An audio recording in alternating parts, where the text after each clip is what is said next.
एक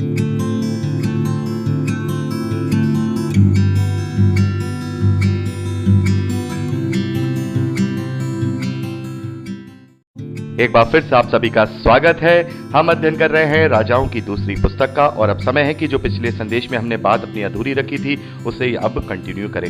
तो मेरे प्यारे भाई बहनों, जैसा कि मैंने आपको बताया था कि 3 इस समय कालों के फेसेस में परमेश्वर ने आश्चर्य कर्मों को दिखाया है, मूसा, एलिया और उसके बाद प्रभु यीशु मसीह और उनके चेलों के द्वारा।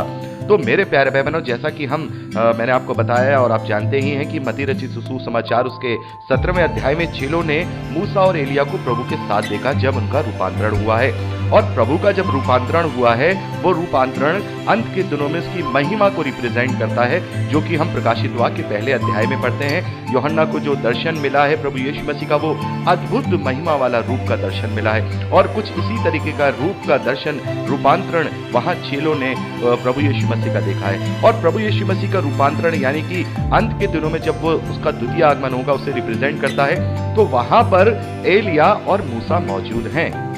उस रूपांतरण के समय में एलिया और मूसा मौजूद हैं और यही होगा जब अंत के दिन होंगे तो प्रभु यीशु मसीह के रूपांतरण यानी कि महिमा में आने से पहले, यानी द्वितीय आगमन से पहले मूसा और एलिया वहां पर एक बार फिर से मौजूद होंगे उन 2 गवाहों के रूप में। मेरे प्यारे भाई बहनों, ये वही जो कार्य है अभी एलिया का बाकी है, जो आहाब के समय में रह गया था, उसे अंत के दिनों में वो पूरा करेंगे।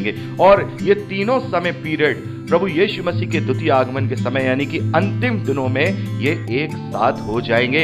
ये एक साथ हो जाएंगे और इसका प्रायोजन ये है कि जब परमेश्वर इस धरती को अब पूरी तरह से अपने क्रोध से नष्ट करना चाहता है और अब इस धरती पर कोई भी बाकी नहीं रहेगा, न्याय की प्रक्रिया की जाएगी, वो अंतिम समय होगा, तब परमेश्वर तीनों कालों को, तीनों समय पीरियड के आश्चर्य कर्मों को एक जगह एकत्रित करके लोगों को अंतिम चेतावनी देगा। और वो ऐसी चेतावनी होगी कि लोग यदि उस पर भी विश्वास नहीं करेंगे तो फिर परमेश्वर उन्हें कदापि क्षमा नहीं करेगा।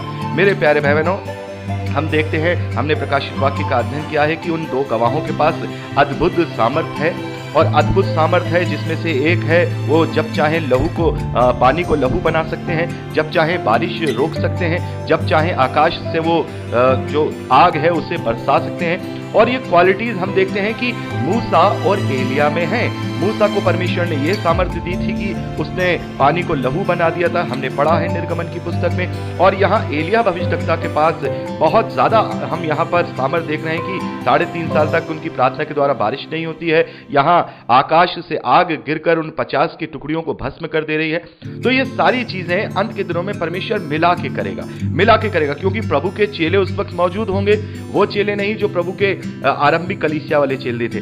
आज जो प्रभु में जो विश्वास करते हैं, उसकी सेवकाई करते हैं, वो भी प्रभु के चेले हैं। यानी कि उस वक्त भी पवित्र आत्मा लोगों पर, अपने बेटे और बेटियों पर परमेश्वर देगा। तो उस वक्त वो आश्चर्य कर्म भी हो रहे होंगे जो लोग उस वक्त वहां मौजूद होंगे। और ये दोनों समय पीरियड के जो आश्चर्य कर्म है वो भी वहां पर मौजूद आ जाएंगे। यानी जो एलिया भविष्यद्वक्ता के द्वारा जो किया गया, जो मूसा के द्वारा किया गया, वो एक साथ दिखाया जाएगा। यानी कि तीनों एक जगह जमा होकर के अपना वहां पर परमेश्वर का प्रकटीकरण करेंगे और परमेश्वर का वहां प्रचार करेंगे। और ये वो फाइनल, एक तरीके से कहेंगे जैसे युद्ध होने वाला होता है या फिर कोई ऐसी बात होती तो फाइनल तो रही फूकी जाती है, तो वो ये फाइनल होगा कि ये तीनों एक साथ वहां पर इकट्ठे होंगे और तीनों की सामर्थ्य एक साथ इकट्ठी होगी। एलिया, मूसा और प्रभु यीशु मसीह के चेलों के द्वारा, पवित्र आत्मा के द्वारा जो सामर्थ्य है वो वहां पर लोगों पर परमेश्वर का प्रचार करेगी, उनके लिए भविष्यवाणी करेगी। और ये 2 गवाह 3.5 साल तक अपना कार्य करेंगे और उसके बाद हम देखते हैं कि उनको लोग मार देंगे या वो जो अताकुंड का जो राजा है वो उन्हें मार देगा और लोगों के देखते देखते उनके जो शव हैं वो उठा लिए जाएंगे और उनके शव उठाए जाना रैप्चर को भी इंडिकेट करते हैं। तो मेरे प्यारे भाई बहनों, अभी हमने यहाँ पर देखा कि इस प्रकार से परमेश्वर ने अपना प्रायोजन रखा है। और मलाकी की पुस्तक उसके 3 और 4 अध्याय में हम पढ़ते हैं कि वहाँ ये भविष्यवाणी की गई है कि अंत के दिनों में, अंत होने से पहले जो परमेश्वर है वो एलिया भविष्यद्वक्ता को दोबारा भेजेंगे। और प्रभु यीशु मसीह ने भी इसकी पुष्टि की है। हमने पढ़ा है कि प्रभु कहते हैं कि एलिया अवश्य आएगा और सब कुछ सुधारेगा, और मानो तो एलिया आ चुका है। तो यहाँ पर आकर के थोड़ा कंफ्यूजन हमें हो जाता है। मैंने वहाँ भी क्लियर किया था, लेकिन एक बार फिर से मैं आपका ये कंफ्यूजन क्लियर करना चाहूँगा। जो यूहन्ना बपतिस्मा देने वाले हैं वो एलिया नहीं है। आपको ये समझना होगा, वो एक अलग पर्सनैलिटी है, एक अलग व्यक्तित्व है। वो एलिया भविष्यवक्ता नहीं है, बल्कि एलिया भविष्यवक्ता का जो सामर्थ और आत्मा है वो उस पर रह करके कार्य करता है। यानी कि एलिया भविष्यवक्ता का सामर्थ्य उन पर रह कर कार्य करता है।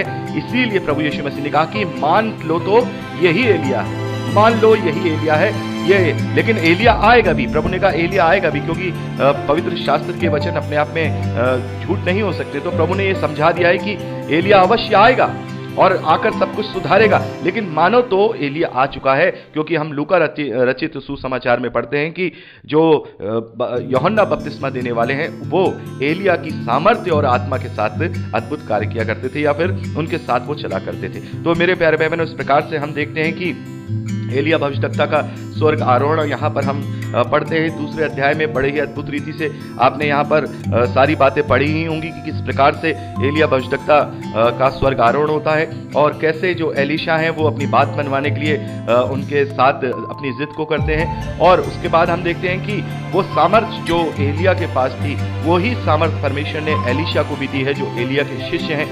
और उसके बाद उनकी सेवकाई के कार्यों को हम यहाँ दूसरे अध्याय से आगे बढ़ते हैं। दूसरे अध्याय में तो एलिया का स्वर्ग आरोहण हो जाता है, और वो जल्द वो समय भी निकट आने वाला है मेरे प्यारे बहनों, अंत के दिनों में, कि जब हम उन्हें देखेंगे, एक बार फिर से उस परमेश्वर की सामर्थ्य को देखेंगे, उन दोनों कालों को उस तीसरे काल से मिलता हुआ देखेंगे। जो तीसरा काल प्रभु यीशु मसीह का है, मिलता हुआ देखेंगे। वो आश्चर्य क्रम दोबारा से हम उन्हीं रूप से देखेंगे, और उस वक्त प्रभु का प्रचार किया जाएगा। और उस वक्त जिसने अपना मन फिरा लिया तो फिरा लिया। यदि उस वक्त भी कोई बच गया तो फिर उनका न्याय नहीं किया जाएगा। हम जानते हैं कि फिर उनका न्याय नहीं किया जाएगा, वो सीधे आग की झील में, नरक की झील में या गंधक की झील में डाले जाएंगे। तो मेरे प्यारे भाई बहनों, इस प्रकार से हमने यहाँ एक ओवरऑल तरीके से जो एलिया है उनके विषय में यहाँ पर एक ओवरऑल तरीके से अध्ययन किया है कि कैसे अद्भुत रीति से उन्होंने वहाँ कार्य किया, और कैसे अभी प्रभु उनसे अभी प्रभु को, परमेश्वर को प्रायोजन है, और वो दोबारा से लौट करके आएंगे,